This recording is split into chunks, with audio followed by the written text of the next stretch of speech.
ഇന്നൊരു തെയ്യം കാണാൻ പോയ കഥയാണ്. കണ്ണൂർക്കാരുടെ സ്വന്തം കണ്ടനാർ കേളൻ. അങ്ങനെ കോഴിക്കോട് ട്രെയിനും കയറി നേരെ കണ്ണൂരേക്ക്. കണ്ണൂർ ബസ്സും കയറി നമ്മൾ ധർമ്മശാലയിൽ എത്തിയിട്ടോ. അവിടെയാണ് നമ്മൾ കാവ് വരുന്നത്. അവിടെ തന്നെ ഒരുപാട് തെയ്യം നടക്കുന്നുണ്ടായിരുന്നു. പക്ഷെ നമ്മുടെ തെയ്യം പുലർച്ചെ 4 മണിക്കാണ്.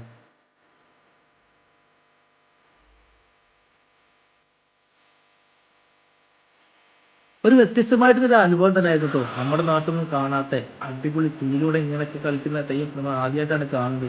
ഇത് കാണാൻ വേണ്ടി മാത്രമാട്ടോ നമ്മൾ കോഴിക്കോട് ഒരുപാട് വണ്ടി കയറിയത്. അതേതായാലും നഷ്ടമായില്ല. അടിപൊളി ഉണ്ടായിരുന്നു, അടിപൊളി വൈബ് ഉണ്ടായിരുന്നു കേട്ടോ. ഒരുപാട് പേര് അവിടെ കാണാനായിട്ട് ഈ ഒരു തെയ്യം കാണാനായിട്ട് വന്നിട്ടുണ്ടായിരുന്നു കേട്ടോ.